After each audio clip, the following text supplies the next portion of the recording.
Period झालो. त्याच्यामुळे doctor असेल तर क्वॅक असेल, फ्रॉड डॉक्टर्स असतात ते रेल्वेमध्ये फिरताना दिसतात, डॉक्टर विश्वास त्यापैकी. मी साधा पत्रकार आहे आणि मला तेच जाऊ दे, त्यापैकी मला रिपोर्टर राहते. भाऊसाहेब देशमुखांच्या आणि संत गाडगेबाबांच्या स्मृतीला मी पहिलेच अभिवादन करतो. आणि आजच्या कार्यक्रमाचे अध्यक्ष आणि ज्या भाऊसाहेब देशमुखांच्या सुवर्ण लेगसी ज्या संस्थेला मिळालेली आहे, जो वारसा संस्थेला मिळाला, त्या शिक्षण संस्थेचे अध्यक्ष जयंतरावांना नमस्कार. सर आहे अमरावती विद्यापीठाचे माननीय बाळाती सर आणि माझे मित्र मेटे आमचे संचालक हे आपण सगळेच मान्यवर. हे या व्याख्यानाचं निमंत्रण घेतानाच मला थोडंसं असं वाटलं की हा खूपच मोठा डोंगर माझ्या डोक्यावर कोसळला. कारण की मी बेसिकली फिरतो, लोकांशी संवाद साधतो, ऐकून घेतो आणि लिहितो. बोलण्याचा प्रकार फारसा जे रिपोर्टर्स असतात त्यांनी त्याचं धाडस फार करू नये. कारण तो बेसिकली काय असतो, जे काही घडत असतं त्या घडणाऱ्या प्रक्रियांचं त्याला व्यवस्थित आलेख लिहिता आला पाहिजे आणि हे समजून देता आला पाहिजे वाचकाला की हे जे काही घडत आहे त्याचं सत्य कुठल्या संदर्भामध्ये घडतं. म्हणजे इंग्लिशमध्ये journalism is called the first draft of history. हे पुस्तक लिहिण्यामागचं कारण हे होतं की सध्याचं वर्तमानपत्र जर पाहिले किंवा टेलिव्हिजनवरच्या त्या भानगड चालत असतं 24 तास ते डिबेट्स पाहिले तर भारतात जणू काही कुठला विषयच उरलेला नाही आहे, सगळं छान आहे. हेच आपल्याला गेली 20 वर्ष बघायला मिळत आहे. म्हणजे आजचा भारताचा मीडिया हा बहुतेक जगातल्या मोठ्या मीडिया ग्रुप्सपैकी एक आहे. जवळजवळ आपल्या मीडियाचा टोटल ॲन्युअल जर रेव्हेन्यू पाहिला तर तो काही 1-1.5 लाख कोटी रुपयांच्या घरात एवढी मोठी इंडस्ट्री, त्याच्यात मी सिनेमा पण करतो. या एवढ्या मोठ्या म्हणजे साधारणतः महाराष्ट्रातच जेवढी वर्तमानपत्र जेवढ्या जिल्ह्यांमधनं प्रकाशित होतात त्यांचं युनिक पेजेस जर पाहिले, म्हणजे आपण समजा एखादं वर्तमानपत्र पानं युनिक पानं महाराष्ट्रातनं छापतात आणि त्यातलं एकही वाचनीय नसतं, एकही पान.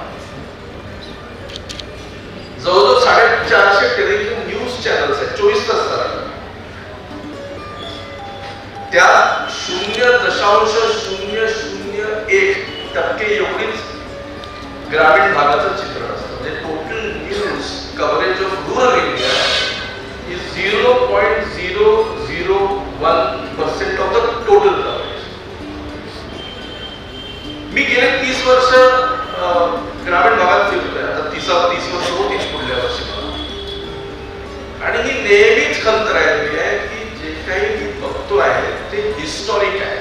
50 वर्षानंतर 100 वर्षानंतर जेव्हा हा आजचा कालखंड इतिहास बनेल त्यावेळेला हे जे काही घडलं ते बेंगॉल फॅमिन किंवा भारतात घडलेले जे काही 118 फॅमिन्स आहेत ज्याच्यात कोट्यावधी लोक, लाखो लोक मेले.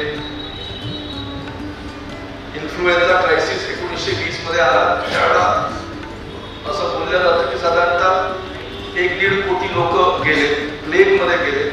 आता आपल्याला ते कळत आहे 100 वर्षानंतर. इतकं ते महत्वाचं अस्तित्व आहे. मला काय करता येणं शक्य आहे? माझ्या ताकदीमध्ये, माझ्या रिसोर्सेसमध्ये किमान मी विदर्भ फिरू शकतो, मध्य भारत फिरू शकतो आणि जे काही मला दिसतंय ते किमान लिहून ठेवावं. नाही तर ती काउंटर हिस्ट्री किंवा काउंटर नॅरेटिव्हच राहणार नाही 100 वर्षाच्या नंतर लोकांकडे. कारण ते बातम्याच नाही आहे. वर्तमानपत्र ही हिस्टॉरिक आर्काइव्हल मटेरियल असतं. मला ते आता लक्षात येत आहे की बराडचा समाचार, वेराळ न्यूज वगैरे आता मी जेव्हा वाचतो 1868, 1888 त्यावेळेला जे फॅमिन होत होतं, दुष्काळ पडायचं, त्याचं चित्रण त्या काळाची मंडळी करत होती त्या 2-3 पानांमध्ये. आणि 68,000 पाना रोज छापून येतात. त्याच्यात ते 150च्या आसपास होतात. ॲग्रो क्लायमॅटिक झोन या 150 ॲग्रो क्लायमॅटिक झोनची एकही बातमी एकही दिवस नसावी. त्याच्यामुळे हे जेव्हा यांनी मला आमंत्रण दिलं तर मी ते ऍक्सेप्ट केलं. त्याचे 2 कारण होते. एक तर भाऊसाहेबांच्या स्मृतीच्या प्रित्यर्थ ठेवलेली ही व्याख्यान, हल्ली व्याख्यानही होत नाही, ती पण आजकाल राजकीयच असतात. हल्ली व्याख्यान, सांस्कृतिक गाण्यांचे कार्यक्रम, पुस्तक मेळावे वगैरे हे राजकीयच असतात, त्यामुळे तीच लोक दिसतात. पण ज्याला आपण कॉन्व्हर्सेशन म्हणतो, ऑनेस्ट कॉन्व्हर्सेशन, तीच मुळात होत नाही. मी लहानाचा मोठा ती असे व्याख्यान ऐकूनच झालं.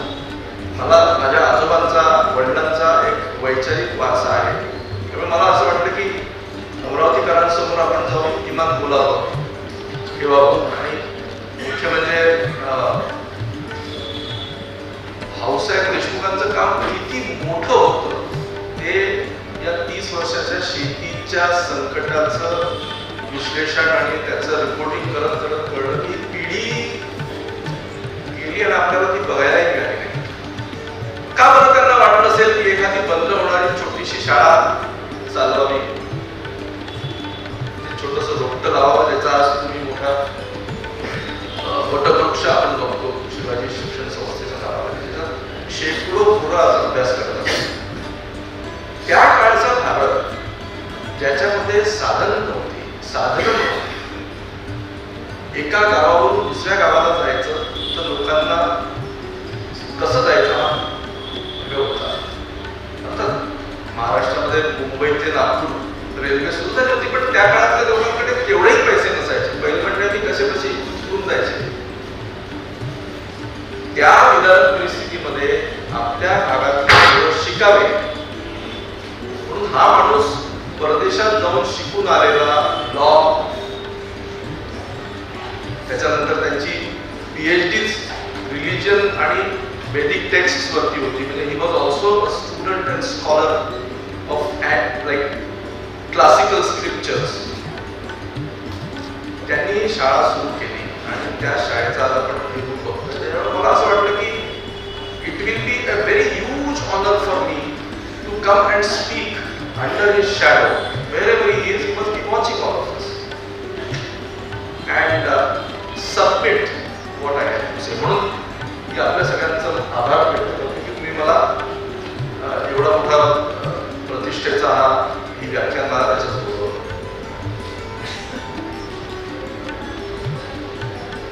मी थोडंसं इंग्लिश आणि मराठी दोघांचं कॉम्बिनेशन करेन, कारण माझी लेखणीची भाषा इंग्रजी आहे, मातृभाषा मराठी आहे, पण माझी अलीकडे विचार करण्याची भाषा इंग्रजी आहे.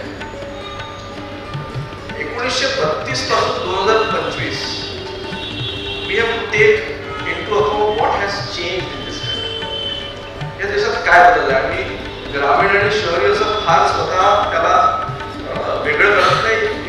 नेशन स्टेटचा एक मोठा विभाग हा ग्रामीण भागात राहतो.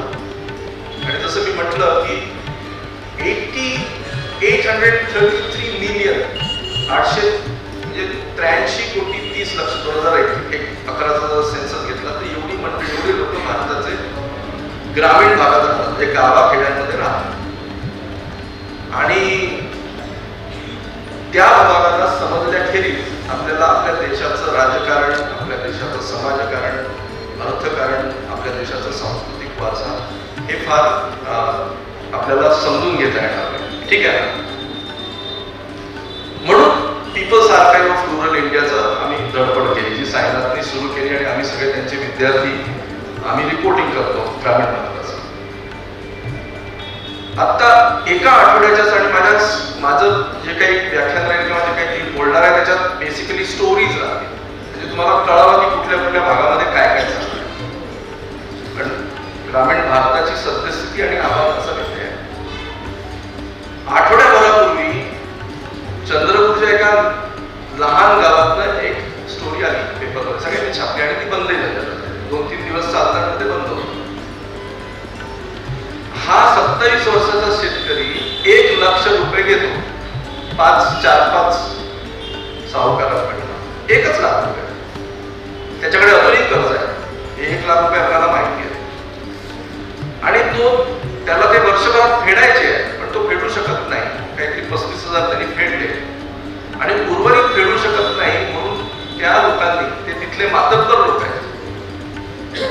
त्यांनी त्याच्यावर 40% व्याज चक्र आणि 5,000 रुपये दिवसाला फाईन. 2021 चं कर्ज 2025 मध्ये 74 लाख झालं, 74 लाख रुपये. त्याच्यातले काहीतरी 20-25 लाख फेडले बिचारायचे आतापर्यंत. आणि मग करता येईना म्हणून हा शेतकरी 27 वर्षाचा कंबोडियाला गेला आणि तिथे जाऊन एक आपली किडनी विकून आला. 8 लाख रुपये दिले. त्यानंतर मग कोणाच्या तरी सांगण्यावर त्याने पोलीस कंप्लेंट केली. गावातल्या सरपंचासकट गावातले वडीलधारी मंडळी, त्याच्या आजूबाजूला राहणारे लोक, त्याचे मित्रमंडळी हे काय करत होते? हे कुठे होते? एवढं सगळं घडलं 4-5 वर्षामध्ये. आपण कुठे होतो? आपल्याला काय कळतंय की कुठं कोण किती कर्जामध्ये आहे? का बरं आपल्याला त्याचा परिणाम होत नाही? ती स्टोरी न्यूज मध्ये झाली, त्याच्यावर अरेस्ट झाली, ती स्टोरी संपली. माझ्यासाठी ती स्टोरी संपली नाही. कारण आता याच्यात पुष्कळशा गोष्टी आहेत. त्यांनी कर्ज का घेतलं? तो विळख्यात कसा सापडला? तो कंबोडियाला जातो आणि त्याला कंबोडियाला जायला कोणी सांगितलं? कसं काय तो कंबोडिया त्याला माहिती नाही कुठे तो देश आहे. त्यांनी जाऊन किडनी विकून आला. तर अशी कोणची सिस्टम, ग्रामीण चंद्रपूरहून अशी कोणची सिस्टम असेल की जी त्याला कंबोडियाला घेऊन जाते, त्याची किडनी काढते, विकते आणि त्याला पैसे देऊन पोस्ट सर्जिकल केअर नंतर 15 दिवसात घरी पाठवते. आणि आपल्या ऍडमिनिस्ट्रेशनला, आपल्या पॉलिटिकल लिडरशिपला, आपल्या मीडियाला, आपल्या इंटेलिजन्सियाला कोणालाच काही त्याची माहिती नसते किंवा किंबहुना माहिती करून घ्यायची नसते. एक पहिल्या आठवड्यात नोव्हेंबरमध्ये आपल्याकडे यावेळेला खूप पूर येऊन गेला, खूप पाऊस झाला यावेळेला. आणि मी त्याच्याबद्दल बोललो आहे की बेसिकली ग्रामीण भारत किंवा भारताच्या समोर आव्हानं काय काय आहेत आणि आपण कुठल्या डिबेट्स आणि डिस्कशन्स मध्ये अडकून पडलेलो आहे. ओवाबो करण्याचं कारणच ते आहे. पुण्याला गेलो, पुण्यातून फिरत करत नागपूरला परत आलो. अर्धा जितके दिवस एनर्जी असते तितकं फिरतो, मग परत येतो. मग एनर्जी खूप झाली की परत जातो. तर पुण्यातून सोलापूरला गेलो, कारण Solapur was the most affected area. Solapur, Beed, Dharashiv, Latur, सगळ्याच भागात, जालना भक्कम पाऊस झाला, खूपच पाऊस झाला. तो कसा झाला किती झाला तेही सांगेल. तिथे एका मित्राने सांगितलं कारी नावाच्या गावात जा. तिथे अलीकडे 2-3 आत्महत्या झाल्या. द्राक्षाची बागायत असले लोक, हे सोलापूरचे द्राक्ष बागायतदार, ज्यांच्या विरुद्ध आपण विदर्भवादी कायमचेच ओरडत असतो की त्यांच्याकडे सगळा विकास वगैरे आहे, त्या गावाची स्थिती सांगतोय. त्यातले काही 10% लोक द्राक्ष बागायतदार, त्यांची द्राक्ष बागायतदारी संपली आहे. 2000 हेक्टरची आता 250 हेक्टरवर आली आहे. पाणीच नाही आहे तिथे. यावर्षी खूप पाऊस झाला तर त्यांना इतका पाऊस झेपलाच नाही. त्या गावामध्ये गेलो तर 2 शेतकऱ्यांच्या घरी गेलो, तिथे आता 15 दिवसांमध्ये 2 जीव संपले.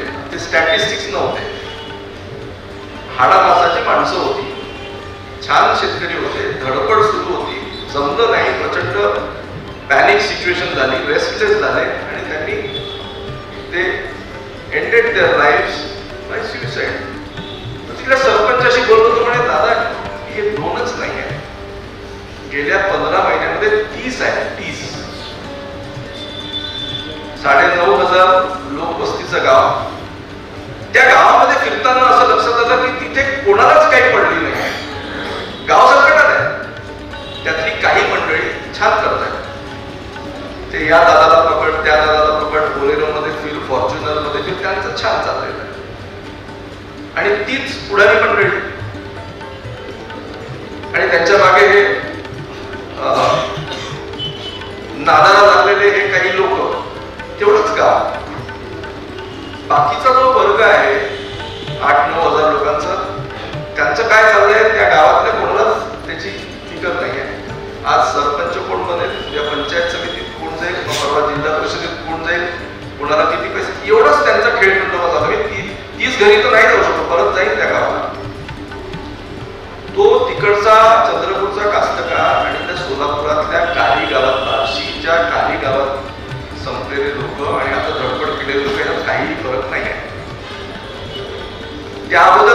दिवाळी होती ना, दिवाळीमध्ये आपल्याकडे एवढ्याशा बातम्या छापतात, अमुक शेतकऱ्यांनी संपर्क करून, त्याच्या पलीकडे त्यांना जागा मिळत नाही, एवढीशी असते आत्महत्या बातम्या.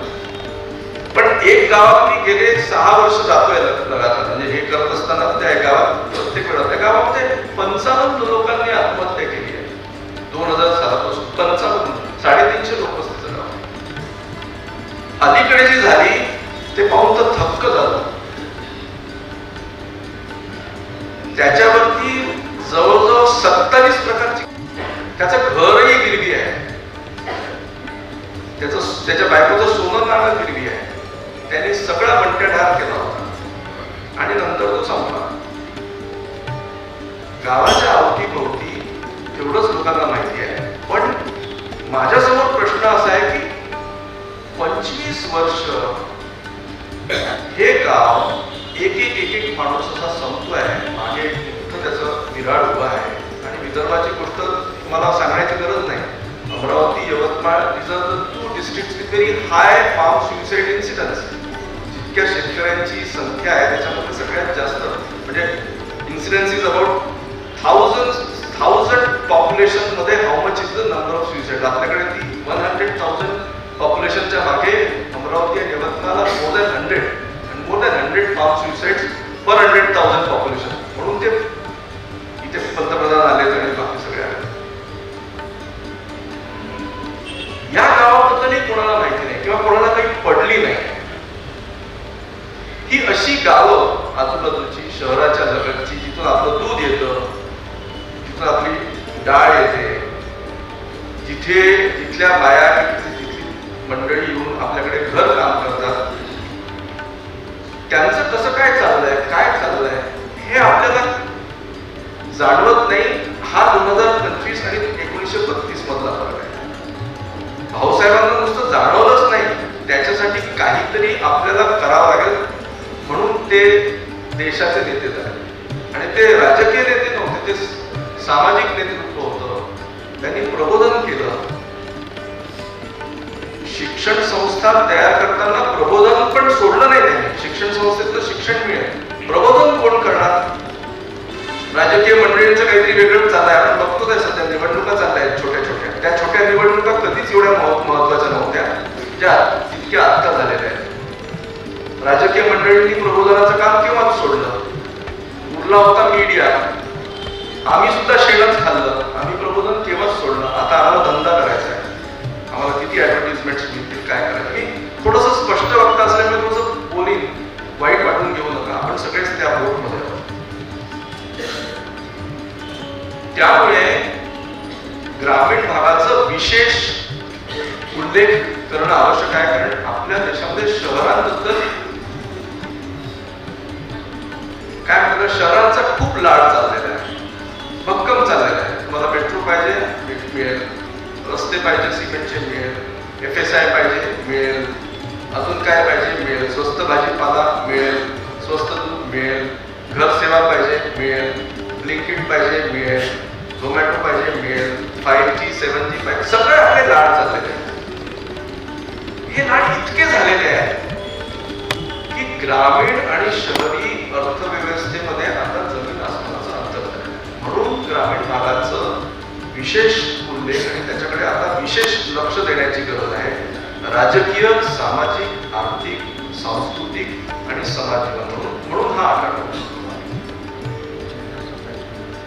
ग्रामीण भागाचं, भारतीय ग्रामीण भागाचं संकट म्हणजे नेमकं काय? आता महाराज सर म्हणले की शेतकऱ्यांच्या आत्महत्या काही भागात होतात, काही भागात होत नाही, त्याचा अभ्यास केला पाहिजे. बरोबर आहे.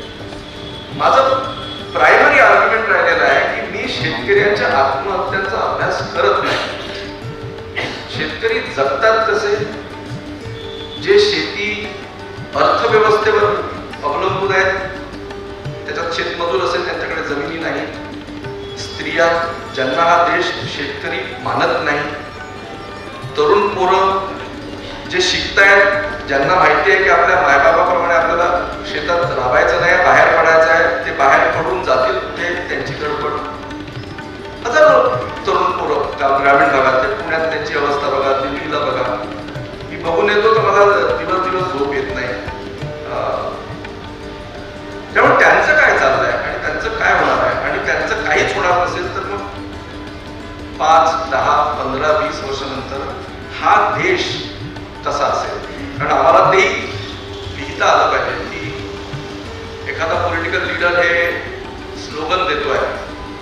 ते स्लोगन आणि जमिनीवरची स्थिती याच्यात किती अंतर आहे हे कळलं पाहिजे पत्रकारांना, म्हणून तो खटाटोप असतो. ग्रामीण भागात हा अस्थिर आहे. अगदी आपली ब्रेड बास्केट पंजाब तिथपासून तर तिरुवनंतपर्यंत मी सगळी राज्य फिरून आलेलो आहे, जवळजवळ नॉर्थ ईस्ट पण फिरून आलेलो आहे. ग्रामीण भागात कोणालाच राहण्याची इच्छा नाही, पण तो राहतो कारण की ती काय म्हणतात त्याला, इट इज इनएव्हिटेबिलिटी. त्याला त्याच्यातनं बाहेर पडायचंय पण बाहेर पडता येत नाही, म्हणून तो तिथे राहतो. या अस्थिरतेचे गेल्या काही वर्षांमधून प्रकर्षाने जाणवलेले काही ठळक आयाम आपल्या समोर मांडण्याचा मी प्रयत्न करेन आणि मग त्याच्यासोबत जागतिक, राष्ट्रीय आणि लोकल संदर्भ कसे बदललेले आहेत त्याच्याशी लिंक करण्याचा मी प्रयत्न करेन. आपण अर्थकारणापासून सुरू करू, सगळ्यांना समजणारा आणि तो सगळ्यात महत्वाचा भाग आहे. तेंडुलकर कमिटीनी कधीतरी मला वाटतं he was a conservative economist, but right now broadly who is a poor in this country, in rural India? Someone whose consumer expenditure is 32 rupees a day, or 32 or below 32, he is a poor man. तुम्ही 33 रुपये खर्च केले तर you will not be a poor, and therefore the number of poor in this country is significantly reduced. 33-32 रुपयात काही दिवस घालत बघा, जमेल का म्हणजे सकाळपासून संध्याकाळपर्यंत. जो पर एकर रिटर्न मध्ये किंवा ज्याला दरडोई उत्पन्न म्हणतो ते ब्रॉडली त्याच्यामध्ये 27 कमिटीज आहेत, पण आपण त्याचा एक रफ ॲव्हरेज घेतला तर monthly per family or per household income doesn't exceed 8,000 rupees, 8,000 रुपये. त्याच्यामध्ये सुद्धा गेल्या 3 वर्षामध्ये एक मोठा बदल झाला. तो असा झाला की शेतीतनं होणारं उत्पन्न आणि बिगर शेती कामांमधून होणारं उत्पन्न, त्याच्यात मजुरी आली, त्याच्यात बकऱ्या विकल्या ते आलं, कोंबड्या विकल्या ते आलं. So non farm income for the first time in the history of this country exceeded the farm income in 2023-24. त्याचा उल्लेख इकॉनॉमिक सर्वे ऑफ इंडियामध्ये मिळतो आपल्याला 23-24च्या. It was the first time की लोकांचं घरचं उत्पन्न ग्रामीण भागामध्ये आता शेतीच्या उत्पन्नापेक्षा जास्त झालेलं आहे. It is not bad, but total economic dependence of Indian rural households on farming has not reduced. It is still intact. In fact, तो वाढलेला आहे. पोस्ट कोविड ते वाढलं. आणि त्याच्यामुळे गेल्या 50 वर्षाचा पॉलिसी डिरेक्शन काय होते की शेतीतनं होत नाही, कारण भारताचा स्ट्रक्चरल प्रॉब्लेम असा आहे की पंजाब पासून तर इकडे आणि उत्तर पूर्वांचल पासून तर पश्चिमेपर्यंत 55 to 60% of Indian agriculture, Indian farming is rain dependent, it is rain फेड.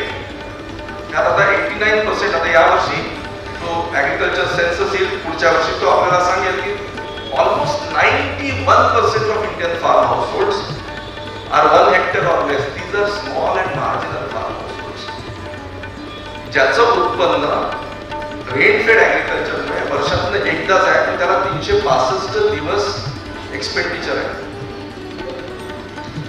हे इन्कम जे आहे हे इतके कमी आहे. मी विदर्भात फिरतो तर मला वाईट वाटतं की कसं काय होणार या शेतकऱ्याचं.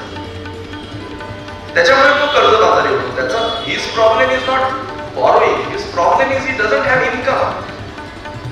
आणि this is a huge population of the country, huge. World Inequality Lab है, which tracks inequality across the world.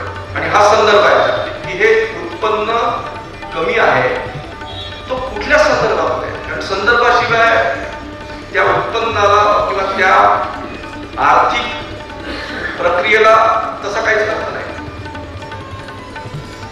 World inequality लॅबचा report आता आलाय 26चा, ज्याच्यामध्ये ते म्हणतात आहे 10% of Indians today own 65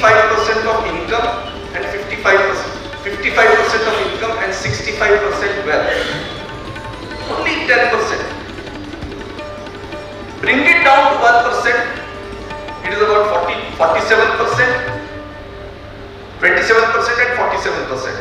Income 27%, wealth 20%. 10,000 individuals, net worth, ते जर काढून टाकलं तर Indian GDP from $330 trillion rupees, it falls down to $240 trillion. If you remove the income of 10,000 individuals, 10,000 Indian individuals, if you remove their income and their wealth, Indian GDP collapses by 22%. Right? एका त्या रिपोर्टमध्ये म्हटलंय की भारतातल्या कुठल्याही राज्यातला शेतमजूर स्त्री तिला भारतातल्या टॉप बिलियनियरचा 1 तासाचं इन्कम हे जर कमवायचं असेल, आर यू गेटिंग मी? एक स्त्री जी शेतमजुरी करते तिला जर एका तासाचा बिलियनियरच्या 1 तासाचं इन्कम जर मिळवायचं असेल तर तिला किती वर्ष लागतील? The calculation is 1100 years. 1100 years. जगामध्ये हा संदर्भ सगळ्यात महत्त्वाचा आहे.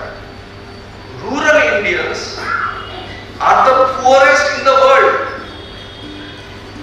प्राध्यापक नीरज हातेकरांच्या अनेक स्टडीज आहेत, ते माझे मित्र आहेत आणि I consider him as among the most dynamic economists of the country who is keeping a track of what is happening in the countryside. तो म्हणतो की if you remove Bombay, Pune, Nashik and 10 cities, Maharashtra's per capita income and GDP of the rest of the state will be lower than sub-Saharan Africa. If you remove these 10-15 cities from the state for a moment, our total income and the GDP is equivalent. ते दिसतं when you go, ते दिसतं, आपल्याला ते दिसतं. Income नाही, त्याच्यामुळे संचित विकण्याची पद्धत सुरू झालेली आहे. India imports, as a country, we import 1000 metric tons of gold every year. 1000 metric tons of gold. Rural India mortgages about 100 tons of gold every year. आपल्याकडे बुलढाणा अर्बन कोऑपरेटिव्ह सोसायटी आहे, Cholamandalam financial, just track their reports. Track RBI reports. Gold loan is among the biggest financial instruments for the countryside households to raise sudden money. त्याच्यामुळे भारतातला मध्यम वर्ग top 10%, top 25% ह्याचा endless free lunch आहे. हा कायमचा जसा लग्नात येऊन कायमच आता याला खायला मिळणार आहे अशा याच्यात आहे. आणि त्याची पकड राजकीय इन्स्टिट्यूशन्स याच्यावर इतकी होत चाललेली आहे की त्याला या हायरार्कीला आता वाचवून ठेवायचा आहे असाच समज आता सगळ्या जगभर भारताबद्दल होत चालला आहे. मी आजच एक खूपच चांगला एक रिसर्च पेपर वाचत होतो. ही कॉज दिस रेग्रेसिव्ह पॉप्युलिझम. ज्या भाऊसाहेबांनी ड्राफ्टिंग कमिटीमध्ये इगॅलिटेरियन, इक्विटेबल, समता, न्याय वगैरेची संकल्पना 1947-48 मध्ये मांडली आपल्या सगळ्यांसाठी, दॅट इज अ पासे. ती हिस्ट्री आहे. Right now on economic front we have become so unequal की याच्यामध्ये आपली कुठलीच समानता आपण प्रस्थापित करू शकत नाही. आणि म्हणून पिकेटी आणि अदर्स टॉप लेवल इकॉनॉमी, मी त्याच्यात प्रो मार्केट इकॉनॉमिस्ट पण आहे. दिस वर्ल्ड इनइक्वालिटी लॅब याच्यामध्ये केवळ समाजवादी इकॉनॉमिस्ट नाही आहेत की डावे इकॉनॉमिस्ट नाही आहेत. त्याच्यात सगळ्या कलरचे, सगळ्या देशातले चांगले अर्थशास्त्रज्ञ आहेत ज्यांना असं वाटायला लागलं आहे की inequality is the fastest growing sector of the world. ग्रामीण भाग हा आता जगाच्या पॉप्युलेशन मध्ये it has become an outlier. म्हणजे they have used a fantastic paragraph. I'll try and read it.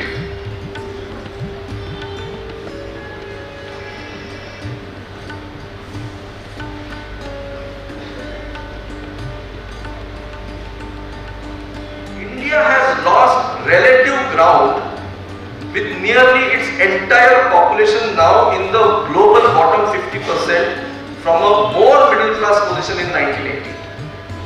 In 1980, we were more middle class than poor. We have lost that position. What does the media tell us every day? My reporter friends don't move. Politicians understand it because they move. आपले राजकारणी मूर्ख नसतात. त्यांना देश समाज हा खूप चांगला आपल्याला समजावा नाही याचाच प्रयत्न असतो. ते समजावून देण्यासाठी मीडिया असतो. ते समजावून देत नाही म्हणून हा क्रायसिस आहे. इब्राहिम लिंकनने एकदा म्हटलं ना की democratic society and an unfree media are an oxymoron. ते एकत्रित राहू शकतात. Either the media will be free both politically and economically. Our media is politically independent but imprisoned by profits.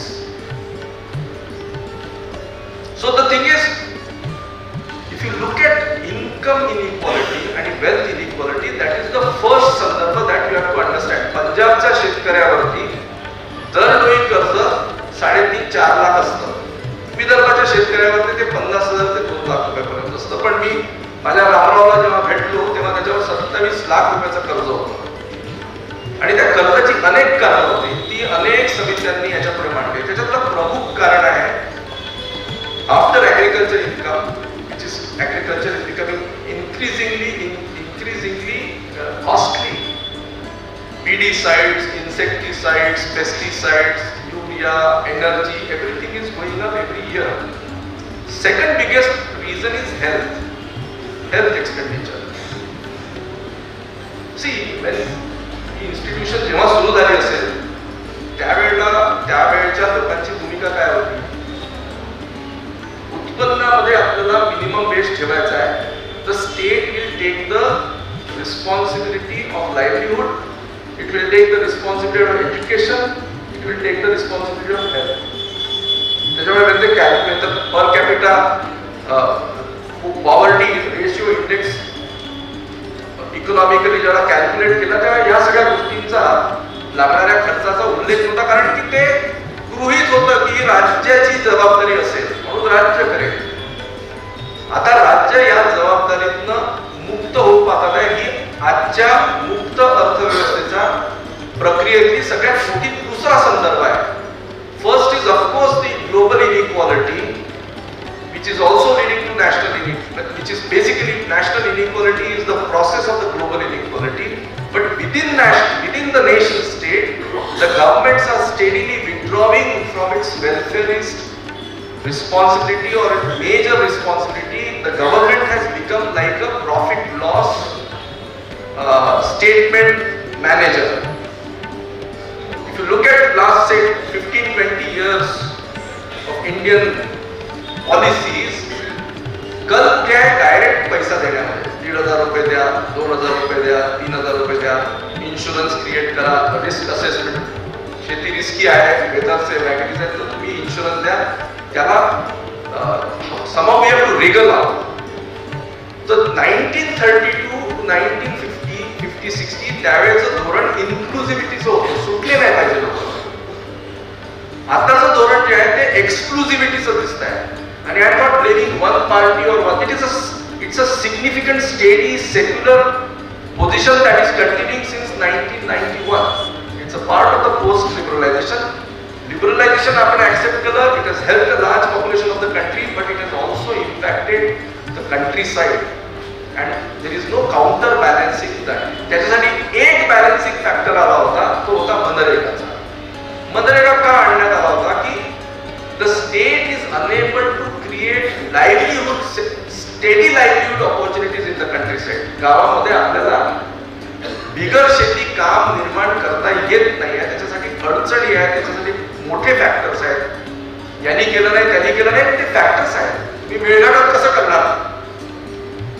बिगर शेतीचं काम कसं निर्माण करणार? किंवा तुम्ही गडचिरोलीत कसं करणार? किंवा तुम्ही कोरडवाहू क्षेत्रात तिथून लोक पलायन करतात ते कसं करणार? तिथे जर इंडस्ट्री नसेल, तिथे जर कॉटेज इंडस्ट्री नसेल, तर त्याच्यासाठी ती मनरेगाचं आपल्याला आपण केलं होतं की ते state will take the burden and give a guarantee, legal guarantee, a constitutional guarantee, because it was part of the constitutional mandate that was created by people like Bhausaheb Deshmukh. This was, हे मूर्ख होते ना, 200-250 लोक जे संविधान सभेत बसले होते, ते वर ल्युमिनरीज. त्यांनी ती जबाबदारी स्वीकारली. आजच्या राज्यकर्त्यांनी ती झटकली. म्हणून तो जो कायदा होता तो काल परवा झाला. त्याचे प्रचंड मोठे पडसाद येणाऱ्या 5-6 महिन्यामध्ये दिसतील, कारण की इट इज अ गिवन की हे पलायनवाड आहे. भारतातनं दरवर्षी आपण कोविडमध्ये मार्क केलं असेल की लोक पायी गेली गावाकडे आपल्या, की साधारणतः श्रमिक ट्रेन्समध्येच 3 कोटी घरी गेली. त्याच्यापेक्षा श्रमिक ट्रेन्स कोविडचं लॉकडाऊन झाल्यानंतर 2 महिन्यानंतर आला. त्या 2 महिन्यामध्ये अनेक लोक चालले. मी एका तेलंगणापासून पायी येणारी एक 27 लोकांची टीम होती जी गोंदियाला चालली होती. त्यांच्याबरोबर मी त्यांच्या गावापर्यंत गेलो. त्या काळामध्ये ते साधारणतः 17 दिवस पायी घराकडे गेले. असे कोट्यावधी होते. प्रोफेसर चिन्मय दुबे आहे, त्यांचा लॅन्डसेटकडे मॉडरेट एक स्टडी होता. त्यांनी म्हटलं की साधारणतः 8 ते 8.5 कोटी लोक हे त्यावेळेला शहरातल्या गावांकडे परत गेले. म्हणजे एवढे लोक शहरांमध्ये गावांमधून जातात काम करायला, त्याच्यापेक्षा कितीतरी जास्त. आता एका प्रायव्हेट युनिव्हर्सिटीमध्ये मी शिकवतो. त्या युनिव्हर्सिटीचं कॅम्पस तयार करण्यासाठी 23 राज्यांमधून लोक आहेत. कारण मी आता 4 वर्ष झालं तर बोलतो कन्स्ट्रक्शन लेबरशी, तिथे कॅन्टीन मध्ये लोक. ती 23 राज्यांमधून येतात, अतिशय गरीब घरांमधून येतात आणि ती सगळी शेतकरी कुटुंबांमधून येतात. त्यात विदर्भाचा सुदैवाने कोणी नाही. पण मला विदर्भाचे लोक अंदमानसला जातात ते माहिती आहे, विहिरी खणायला. आमच्या गोंदिया भंडाऱ्याकडचे लोक अंदमानसला विहिरी खणायला जातात. लातूर शहरातनं रोज 220 बसेस मुंबईला जातात रोज. त्याच्यात मुलंच असतात आणि तिथे होत नाही. म्हणजे काय की if you don't have income, if the world is unequal, त्याचे काही ना काही परिणाम तुम्हाला दिसतील. तर ग्रामीण भारतातनं एक मोठा जनसमूह दरवर्षी दर महिन्याला तिथून बाहेर पडून 2 महिने 3 महिने 6 महिने जसं त्याला काम मिळेल तसं तो जातो. दिस इज अ ह्यूज पॉप्युलेशन. हे छोटा पॉप्युलेशन नाही आहे, बहुत बडा पॉप्युलेशन आहे. दिल्लीमध्ये दिसतो, मुंबईमध्ये दिसतो, पिंपरी चिंचवडला दिसतो, नागपूरला दिसतो. आमच्याकडे नागपूरला ओडिसामधून सुद्धा लोक येतात, पश्चिमी ओडिसामधून. हा जो ट्रेंड आहे, मला असं वाटतं की शेतकरी आत्महत्या जितक्या वेदनादायी आहे तेवढ्या किंबहुना त्याच्यापेक्षा जास्त वेदनादायी ह्या जीवनाच्या प्रक्रिया आहे. त्याची जी धडपड आहे त्या ग्रामीण भागातल्या लोकांची, की काहीतरी करून त्याला एक स्टेबिलिटी मिळाली पाहिजे. म्हणून या संकटाला अस्थिरतेचं संकट असं मानतो. हे अस्थिर जग आहे, त्याच्यात सर्टन्टी नाही. अनसर्टन्टी आहे. विदर्भातल्या तुम्ही कुठल्याही गावात जा, अगदी 20-25 किलोमीटर दूर कुठल्याही गावात जा. मी मेटे सरांना सांगितलं की it should be part of the study centre is doing. Look at the number of young man who are unmarried, who are not getting prize. Beed, Jalna या भागामध्ये, दुष्काळी भागामध्ये कोणीच मुलगी देत नाही. तिथल्या मुली वाटल्यास त्यांना लग्नाला दुसऱ्या ठिकाणी जातात आणि तिथल्या मुलींना मी खूप भेटलो. त्यांना तिथून बाहेर पडायचं आहे. तुम्हाला सरकारी नोकरी पाहिजे, ती नसेल तुम्हाला दुसरी कुठली तरी परमनंट नोकरी पाहिजे, त्याच्यासाठी सॅलरी स्लिप दाखवावं लागतं. कुठल्या तरी शहरामध्ये घर पाहिजे, तुमचं घर पाहिजे. शेती असेल तर उत्तम, नसेल तर हरकत नाही. ही सोशल रियालिटी तयार झाली ना 25 वर्षानंतर, 30 वर्षानंतर. मग आपल्याला प्रश्न पडला पाहिजे की लाखो मुलं अनमॅरिड राहतील तर त्याचा डेमोग्राफिक वरती, त्याच्या सोशल लाईफ वरती 10, 15, 20 वर्षानंतर काय इम्पॅक्ट होणार? मला तर घाबरायला होतं की हे काय करतील मुलं. त्याची चिन्ह दिसायला लागलेली आहे. कुठल्या बाहेरच्या माणसाला इथे काही करायची गरज नाही. इथेच भरपूर आहे सगळं काही. आपलेच लोक करणार आहेत जे काही करणार. We don't need an external enemy at all. It is that explosive. म्हणून हा वाटतो की आपल्याला probably we will have to align with the legacy of Bhausaheb Deshmukh, which was not just political, it was more social. It was a responsibility that he wedded himself to and lived by, and he created not just an institution, he has created a legacy. We only remember the institutions, we don't remember unfortunately the legacy or the work or the commitment that generation taught us. I don't learn craft of journalism from my mentor Sainath. I learned the lessons of empathy, lessons of compassion. If you don't have a heart, you cannot see a story. तुम्हाला हृदयच नसेल तर तुम्हाला गोष्ट दिसेल कशी, समोर घडतेच मला दिसणार नाही. So economic inequality is the number one context in which we have to locate this process, and we need to reverse it. For the reversal, we need a at our economic policies. याच्यापेक्षा जास्त किंबहुना मला माझ्या आताच्या अलीकडच्या सगळ्या फोकसमध्ये climate change, ज्याला मी global warming म्हणतो, तो झालेला आहे. Global warming is going to affect every single individual without class and caste bias. It is the most secular process in the world. It will affect the Hindus, it will affect the Muslims, it will affect the minorities, it will affect the majorities. तो कोणाला तो जात भेद पाळत नाही, धर्म भेद पाळत नाही. It's the most secular. I say climate change is the most secular process. उसके ऊपर किसी का झगड़ा नहीं हो सकता कि ये इसको फेवर कर रहा है. जस्ट इमॅजिन, याच वर्षीची गोष्ट सांगतो. ऑगस्ट फर्स्ट वीक पंजाबमध्ये सतलज बियास रिव्हर्स इतक्या फुगल्या, कारण तिथे 2 दिवसामध्ये 600 मिलीमीटर पाऊस झाला. 2 दिवस म्हणजे 48 तास, पण ते 48 तासांमध्ये काहीच तास पावसाचे होते. इतका धोधो पडला की इतकं पाणी झालं की ते साधारणतः 11 फूट माती घेऊन आलं. त्या शेतांमध्ये, पंजाबच्या शेतांमध्ये 11 फूट माती होती. सगळे जिल्हे नेस्तनाबूत झाले. पंजाबकडे कोण बघताय? बाकीचा देशच भुक्कड आहे, शहरातल्या लोकांना वेळ नाही. त्यामुळे आपल्याला जीव घालणारा, राशन पाठवणारा पंजाब एकटाच होता. बिचारा एकटाच लढत. तिथले कास्तकार एकत्रित आले, त्यांनीच आपली ती माती ट्रॅक्टर आणि ट्रक्स घेऊन हटवली. 3 महिने ते काम चालू होतं. आत्ताही माझा एक मित्र आहे, तो मला म्हणाला, अभी भी मिट्टी हटी नहीं है भैया, अभी है. लेकिन पण त्यांचं खरीपही गेलं, रब्बी पण गेलं. जे फक्त शेतीवरती आधारित असतात आणि 5-10 हजार 15 हजारची मदत देईलही सरकार, तरी ती लाईफ लॉंग किंवा ती त्या एवढ्या मोठ्या संकटाशी सामना नाही करू शकत. सरकारचे पण स्वतःचे लिमिटेशन्स आणि कन्स्ट्रेंट्स आहेत. State government cannot. पंजाब सरकार तर धादांत कर्जात बुडालेलं आहे. It is fiscally broke. त्यानंतर मग केरळमध्ये पाऊस झाला, उत्तर केरळमध्ये. तिथेही तेच झालं. तिथे घरं भरून गेली. मग पाऊस आला महाराष्ट्रात, आणि त्या पावसाने सोलापूरमध्ये सप्टेंबर महिन्याच्या पावसाचा अॅन्युअल ॲव्हरेज 30 मिलीमीटर्स आहे. तिथे साधारणतः 550 मिलीमीटर पाऊस झाला. त्यांनी कधीच पाणी बघितलं नाही. त्यांच्या विहिरी वगैरे अजूनही तुंबले आहेत. एका शेतात गेलो, तिथे गोटेच गोटे, म्हणजे एवढे मोठे तो शेत. मला वाटलं हे काय झालं काय. म्हणजे मला हे कळत नाही आहे की माझं शेत कुठे गेलंय. म्हणजे हे नदीचं खोरं आहे, मी शेतात उभा आहे की नदीत उभा आहे, मला हेच कळेना. भयान परिस्थिती. गावाच्या गावात डुबली. आणि गावाच्या गावात डुबली. माझा एक मित्र फार्मर्स हेल्पलाईन चालवतो पुण्यामध्ये. त्याला 16 सप्टेंबर 17 सप्टेंबर ते 12 ऑक्टोबर मध्ये 10,5-11 हजार कॉल्स आले. ते 4 पुढं गडबडून गेले. एका दिवसात 850 कॉल्स आले 30 सप्टेंबरला. त्याच्या डॅशबोर्डचा डेटा पाहिला. मी म्हटलं 850 कॉल्स. त्यामुळे दादा याच्यातले 130 वेअर क्रॉनिक इश्यूज. म्हणजे आम्हाला कळेच नाही.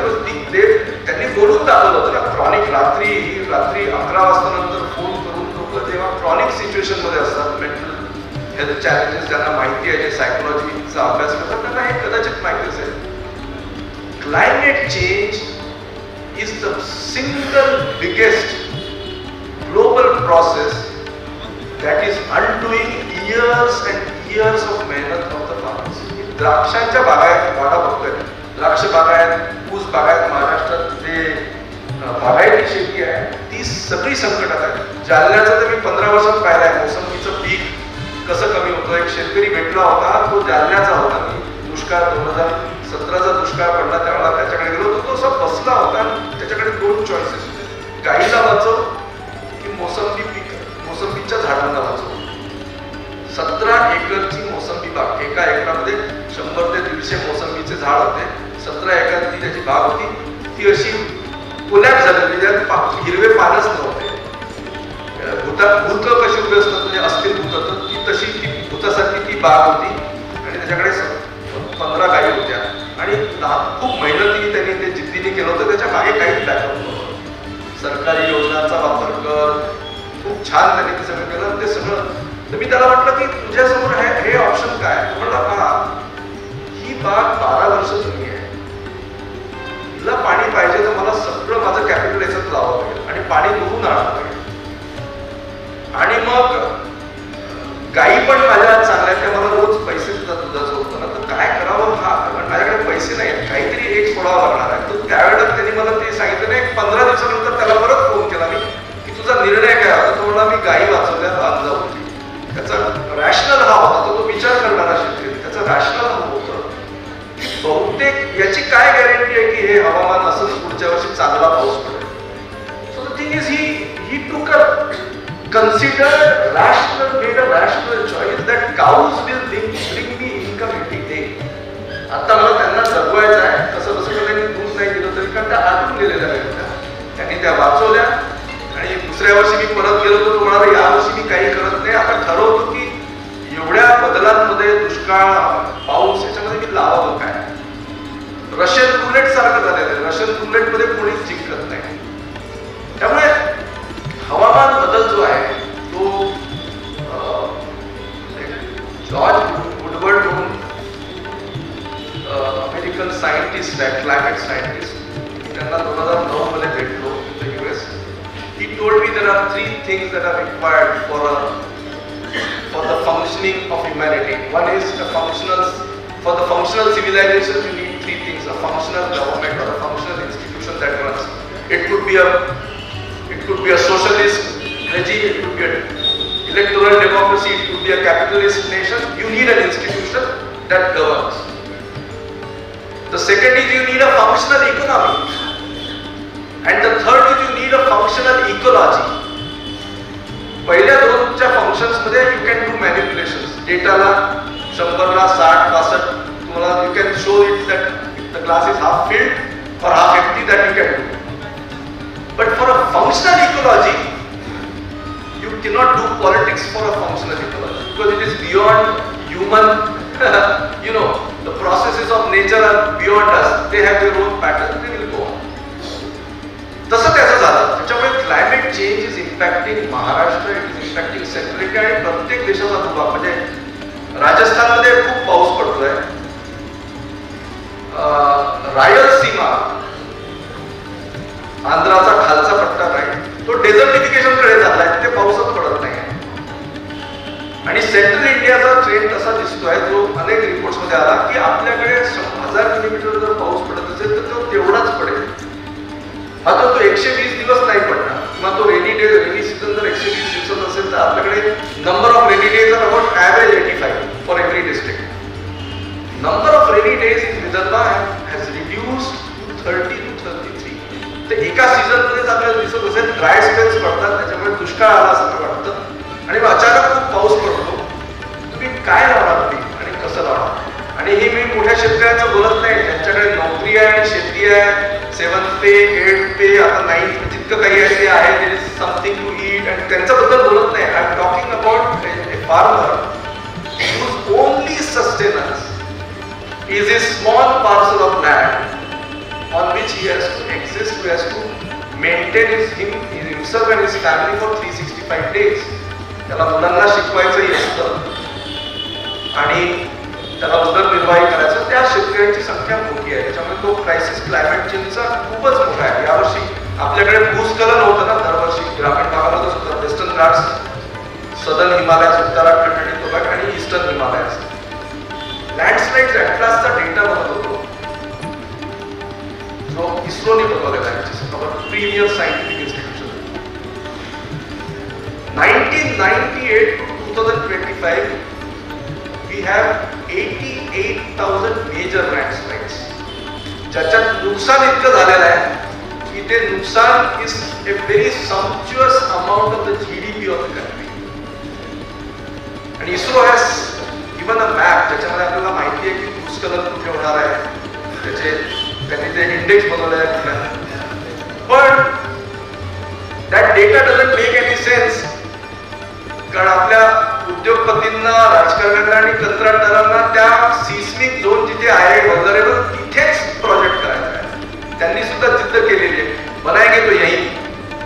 त्याच्यामुळे ते बनवतात, तिथे मग लँडस्लाईड होतं, काही लोक मृत्युमुखी पडतात, मग तो 6 महिने प्रोजेक्ट थांबवतात आणि परत चालतात. नायगामध्ये हेच पाहिलं मी, उत्तर काशीमध्ये हेच चाललेलं आहे. So economic inequality, climate change together are leading to massive social, cultural and economic shocks at the local level. आणि त्याच्यात मग I have to add the policy shocks that come along with policies like demonetization or Trump tariff, sudden policy shocks on top of economic inequality and on top of climatic variations and market vagaries. यावर्षी सोयाबीनला प्राइसच नाही आहे because Trump's tariff has completely bulldoze the global markets. आपल्याला काय सांगण्यात आलं होतं विदर्भामध्ये, कापसाला कमी करा आपण, आता काय सांगण्यात येतं, आता दुसरं पीक बघा तुम्ही. आणि 1 एकराचा शेतकरी त्याला काय करेल, त्याला कोण सांगणार आहे? आपल्या कृषी विद्यापीठांना, कृषी युनिव्हर्सिटीजला that is another crisis. The crisis of education, the crisis of information supply chain. तुम्ही नवीन टेक्नॉलॉजी जर लॉन्च केली, त्याच्यात व्हेरिएबिलिटी आहे. Let's say we bring drone and AI in agriculture. If 80% of your farmers don't understand how do you operate your AI, what do you do, ते त्यांना शिकवणार कोण? So the thing is, from farm to fork या जर्नीमध्ये 150 verticals मध्ये तो शेतकरी एकटाच आहे. पंजाबचाही शेतकरी एकटाच आहे, विदर्भाचाही एकटाच आहे, तामिळनाडूचाही एकटाच आहे, कर्नाटकचाही एकटाच आहे. पण यात होतं काय आहे की साधारणतः 38 असे रिजन्स तयार झालेले आहेत भारतामध्ये, जे आता आउट मायग्रेशन रिजन झाले. North Karnataka, western Odisha, northern Odisha, north Bengal, entire Assam, parts of Uttar Pradesh, eastern Uttar Pradesh. They have become like suppliers of labour. And there are some 20 cities in the country. They have become the like new empires within themselves. So in a country like India, it started in 1947 on an idea that we will become an egalitarian country. We will move towards more equal opportunities. By 2025, we have become a very unequal country where you can see a sharp difference between the urban economy and rural economy. You can see a sharp difference between the living standards of urban India and rural India. And within urban India, I am not counting the urban poor, जो basically गावातनं आलेला आहे.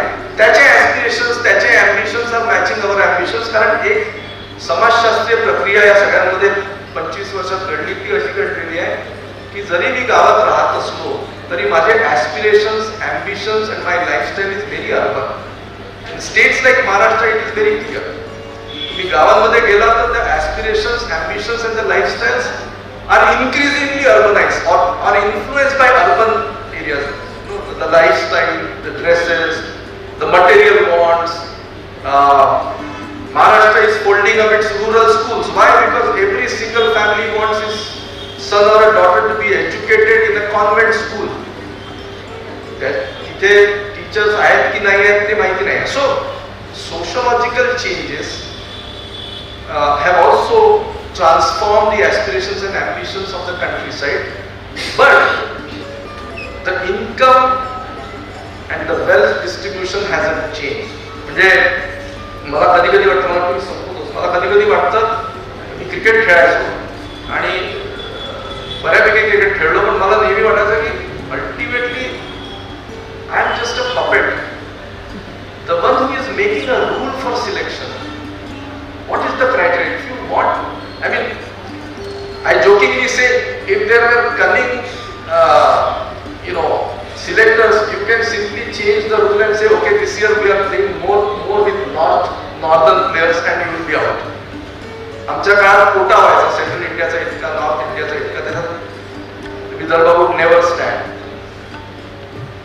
जगाचा जो खेळ चाललेला आहे आर्थिक, त्याला आपण ग्लोबल फायनान्शियल कॅपिटल म्हणतो, जो टिपिकल इंडस्ट्रियल कॅपिटलिझमच्या पुढचा टप्पा आहे, ज्याच्यामध्ये पैसा कोण होतंय, कोणाकडे होतंय, काय होतंय आपल्याला काहीच कळत नाही. तो येतो आणि भरकन निघून जातो. If you follow stock market you will know. those who invest in stock markets they know की हा भारतीयांचा पैसा नाही आहे. तसंच या जागतिक बाजारपेठेचा किंवा जागतिक फायनान्शियल इन्स्टिट्यूशनचा गेमचा रूल कोण लिहित आहे, भारताच्या खेळाचे रूल्स कोण लिहित आहे. If you look at Indian parliament for all state legislatures, I don't think there are members who can talk about milk economy for 1 hour. Sainath परारी म्हणतात की स्वामीनाथन कमिशन वरती parliament should hold a special session, and I jokingly say, sir, even if they hold a session, what are they going to speak? Because nobody knows what is rural economy. That generation is gone. चाऱ्याची टंचाई कशी मिटवायची आहे, तर या outsource करून we have become the biggest outsourced governance institutions across the country. Everything is outsourced. Irrigation department मध्ये पत्र लिहिणारे सुद्धा आउटसोर्स्ड आहे. Unfortunately, universities are the biggest sufferers of that. They are running on contributory lecturers because they can't recruit people. There is no budget. It has an impact on education system, right? If you can't teach data sciences, if you can't teach humanities, if you can't teach the global sciences with local sciences, and if you can't innovate and research locally and connect it to the global, you need staff, you need people who can do this. For that, you have to provide for the budgets, and our budgets are systematically being cut. So, I think rural India has several challenges. I think the biggest challenge is how do you draw attention of the thinking middle classes and policy makers and active leaders who can engage with the countryside, understand beyond the 5-year term of elections. Beyond elections we have to think, because some of these policies, ही धोरणं अशी असतात की ती some of these policies don't yield results in 5 years. We have to think beyond that. But we are trapped in the election system or election cycle where a policy is only lasting for 5 years or 4 years or 3 years. It has to deliver quickly. It has to show something. त्याच्यामुळे त्यांची सगळ्यात मोठं त्यांचं आव्हान हे आहे की how does it break free from the short sightedness? How does the countryside deal with climate when it doesn't have the information, the knowledge systems or the resources to deal with it? And the third is how does it deal with global economic processes that are beyond their comprehension, त्यांच्या समज शक्तीच्या पलीकडे आहे. त्याच्यामुळे खूप मोठी जबाबदारी भारतातले नागरिक, भारतातला इंटेलिजन्सिया ज्यांची आता पोटं भरलेली आहे, ज्यांचे पुरं सुरक्षित झालेले आहे, त्यांना हे करावं लागेल. कारण की राजकारण्यांना हे करण्यासाठी आता वेळ नाही. त्यांना एक निवडणूक संपली की दुसरी निवडणूक, ती संपली की तिसरी निवडणूक सेक्युअर करायची असते. आणि जे कोणी पत्रकार ज्यांना मेन स्ट्रीम मध्ये स्थान मिळत नाही, तर they have to create their own knowledge systems on known flows. आम्ही काही प्रयत्न करतोय, त्याला सुद्धा सपोर्ट करावा लागेल आपल्याला, कारण की ते करावं लागेल. नाही तर ही पत्रकारिता जर संपली तर ती स्पेस युट्यूबर्स किंवा याच्यातलं जी माहिती मिळते, ज्याला मी एडिटोरियल इंडिपेंडन्स नाही म्हणत, ती माहिती व्हेरीफाईड नाही राहत. व्हेरीफायबल राहिलंच अशी याची गॅरंटी नाही. That is okay, social media is okay, but it can not replace the editorial wisdom of journalism. Journalism is not social media. Journalism has a choice. It has a politics to it. It makes an editorial decision. So once you have a journalist that makes a common person, आमचा frame rural India. We think about the countryside and then tell the story. So our frame is our reader. Our attention is to the countryside, and our philosophy is justice. If the Constitution says justice for all, equality, liberty, we have to follow that tenets. मला कधी I feel curious की universal values जे आपल्या आईवडिलांनी आपल्याला शिकवले ते इतके कसे काय ऑब्सोलेट झाले. लोक हसतात माझ्यावरती की हे काय बोलतोय, हे सगळं बेकार आहे. So I think globalisation has also created an individual a commodification, जो मला वाटतं की ग्रामीण भारताचं चॅलेंज आहे. पण I think if I were to draw two major challenges, one is the economic inequality because he doesn't stand in that. The second is climate change, for which human preparedness is, we need a bigger human preparedness. I think I'm pretty much done with an appeal की जे शेतकरी संकटात आहेत किंवा जे ग्रामीण भागातली कुटुंब संकटात आहेत, त्या संकटातनं बाहेर निघण्याची जबाबदारी त्यांच्यावर टाकून आपल्याला मोकळं होताना येणार नाही. मी बऱ्याचदा ऐकतो की जे मेरिटोरियस राहतील, जे मेरिटमध्ये येतील ते पुढे जातील. उगाच या लोकांचे लाड. I come from a very privileged caste, privileged class and privileged background. But I don't buy this because I know privileges help you a lot in job, in getting a job, in getting admission, in getting into a hospital. If your relative is ill, you can call up a hospital and you can get that, that during COVID we saw the privileged classes got the beds that they needed. ही बहुतेक सगळ्यांची जबाबदारी असेल, शिक्षण संस्थांची जबाबदारी असेल. शिक्षण संस्थाला नुसतंच शिक्षण देऊन चालणार नाही, आपल्याला आता त्या पोरांचं प्रबोधनही करावं लागेल, त्यांचं पालकत्व घ्यावं लागेल, कारण की त्यांचे पालक हवालदिल झालेले आहेत. त्यामुळे त्यांचं पालकत्व घ्यावं लागेल, विद्यापीठाला पालकत्व घ्यावं लागेल. नुसती ऍडमिशन देऊन क्लासेस करून संपणार नाही, आपल्याला प्रबोधन करावं लागेल की इथून पुढे तुझं काय होणार आहे.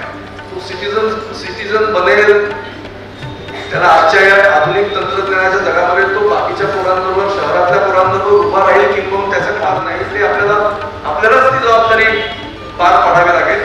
आणि मला असं वाटतं की आजच्या प्रसंगी भाऊसाहेबांना खरी श्रद्धांजलीच ती असेल. त्यांनी सगळ्यांचं आपल्या सगळ्यांचं पालकत्व घेतलं म्हणून आपण इथपर्यंत आलो.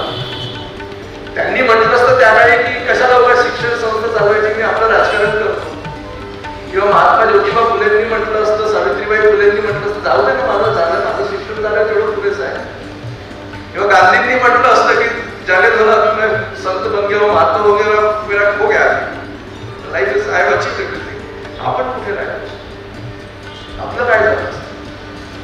आपल्याला जबाबदारी घ्यावी लागेल. नाही तर 50 वर्षानंतर आपण जबाबदारी घेतली नाही तर जे भारताचं विदारक चित्र आपण सोडून जाणार आहोत, त्यामध्ये अनेक पिढ्या आपल्याला माफ करणार नाही.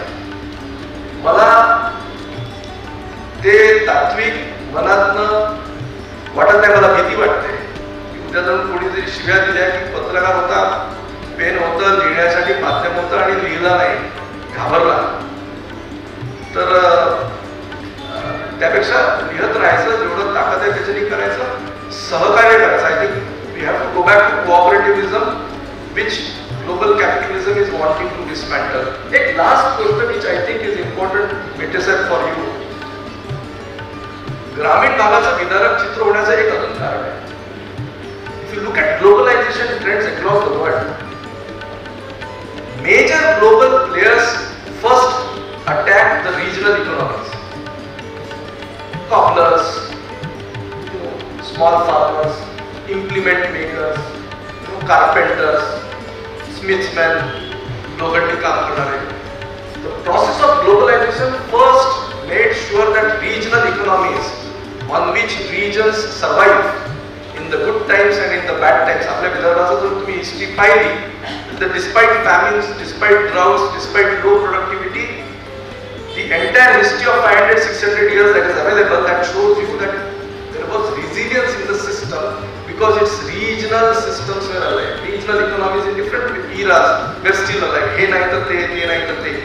आता काहीच नाही आहे. Now we are tied up to the global economy for everything from seed to implements. Everything is now coming from the global processes.